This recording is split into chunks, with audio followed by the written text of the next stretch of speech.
तथाकथित अभ्यासक राज्याच्या इतिहासाची मोडतोड करत असताना डॉक्टर आ.ह. साळुंखे व डॉक्टर जयसिंगराव पवार या विचारवंतांनी महाराष्ट्राचा वास्तव इतिहास समोर आणला असे गौरवोद्गार ज्येष्ठ नेते खासदार शरद पवार यांनी भुगाव येथील कार्यक्रमात बोलताना काढले आहेत। सह्याद्री प्रतिष्ठान मुळशीच्या वतीने ज्येष्ठ इतिहास अभ्यासक व विचारवंत डॉक्टर आ.ह. साळुंखे व इतिहास संशोधक विचारवंत डॉक्टर जयसिंग पवार यांना शरद पवार यांच्या हस्ते शिवर स्वराज्य भूषण पुरस्कार प्रदान करण्यात आला। सन्मानपत्र, मेघडंबरीतील शिवरायांची मूर्ती आणि मावळा पगडी असे या पुरस्काराचं स्वरूप होतं। कार्यक्रमाच्या अध्यक्षस्थानी छत्रपती श्री शाहू महाराज होते। खासदार सुप्रिया सुळे, माजी आमदार जगन्नाथ शेवाळे, सौ वसुधा जयसिंगराव पवार, प्रवीण गायकवाड, ज्येष्ठ नेते उल्हास पवार, प्रशांत जगताप, डॉक्टर श्रीमंत कोकाटे, रविकांत वरपे, शांताराम इंगवले, महादेव कोंढरे, आयोजक सह्याद्री प्रतिष्ठानचे अध्यक्ष अनिल पवार आदी व्यासपीठावर उपस्थित होते। शरद पवार म्हणाले, महाराष्ट्राचा इतिहास मांडला जात असताना काही तथाकथित विचारवंतांकडून मोडतोड होत होती। अशावेळी काही जण वास्तव इतिहास मांडण्याचे काम करत होते। त्यामध्ये आजच्या दोन्ही सत्कार मूर्तींचे योगदान फार मोठे आहे। त्यांनी महाराष्ट्राचा वास्तव इतिहास समोर ठेवला। त्यांचा सन्मान शिवाजी महाराजांच्या वंशजांकडून व तोही स्वतंत्र चळवळीत मोठे योगदान असलेल्या मुळशीच्या भूमीत ही फार मोठी गोष्ट आहे। शिवाजी महाराजांच्या इतिहासाचे काम करत असताना मुळशी सत्याग्रहाचे स्मरण ठेवले हे चांगले आहे। डॉक्टर जयसिंग पवार म्हणाले, हे स्वराज्य फक्त हिंदूंचे आहे असे छत्रपती शिवाजी महाराज कधीही म्हणाले नाहीत। ते सर्वांचे आहे असेच ते म्हणत।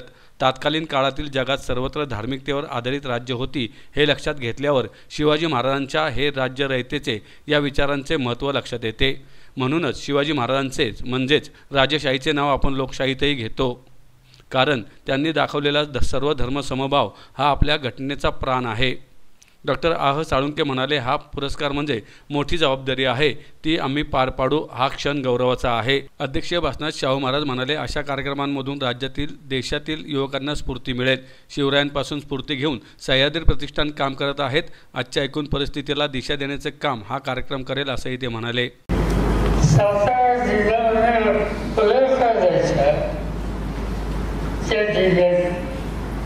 यांचा जन्म झाले अशा काळामध्ये त्याचा उल्लेख साली म्हणून केला जातो,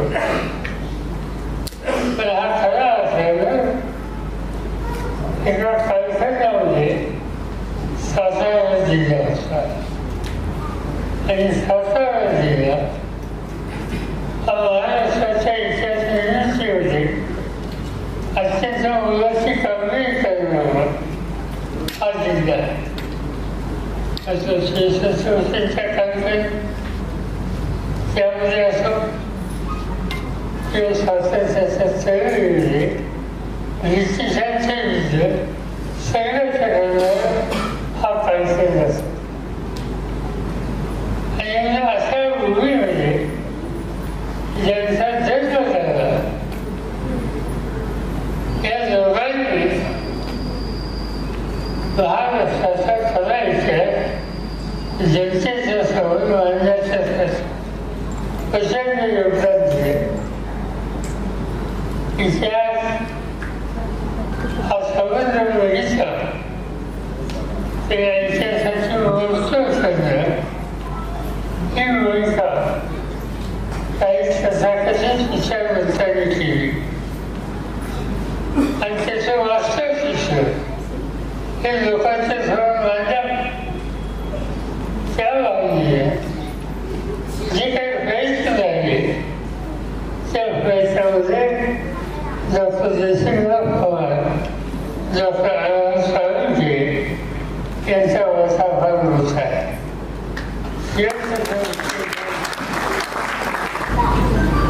शिवराज्याभिषेकचे अनेक सोहळे झाले आणि हा शिवराज्य भूषण पुरस्कारचा सोहळा सुद्धा याच आठवड्यात होत आहे। ही एक फार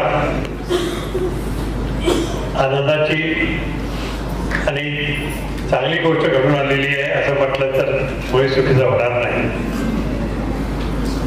कारण शिवराज्य भूषण पुरस्कार जो आपण आत्ताच जयसिंगराव पवार आणि साळुंखे साहेबांना दिला, त्याच्यावरच या कार्यक्रमाची उंची किती वाढली आहे हे आपल्या सर्वांना लक्षात येऊ शकते। ज्येष्ठ इतिहासकार जयसिंगराव पवार आणि ज्येष्ठ विचारवाद श्री साळुंखे साहेब यांच्यासारख्यांना आपण हा पुरस्कार दिला. त्यावरूनच सर्व महाराष्ट्राला एक स्फूर्ती मिळालेली आहे, भारताला स्फूर्ती मिळाली आहे, युवकांना स्फूर्ती मिळाली आहे असं म्हटलं तर चुकीचं होणार नाही. त्यांच्या विचारानेच आपण नेहमी पुढे जातोय आणि त्यांनी छत्रपती शिवाजी महाराजांकडनं स्फूर्ती घेऊन काम करत राहिलेले आहेत. आणि खरं म्हणजे हा एक धुवाचा आहे असं म्हटलं तर धुवाचा आहे. त्यांनी शिकवलेलं कार्य, छत्रपती शिवाजी महाराजांनी केलेलं कार्य या दोघांना चांगलं माहीत असल्यामुळे आणि त्यांनी त्याद्वारे आपल्यापर्यंत तो विचार आणि कार्य आता पोहोचतोय. सातत्याने त्या दोघांचं या संबंधामध्ये मोठं योगदान आहे.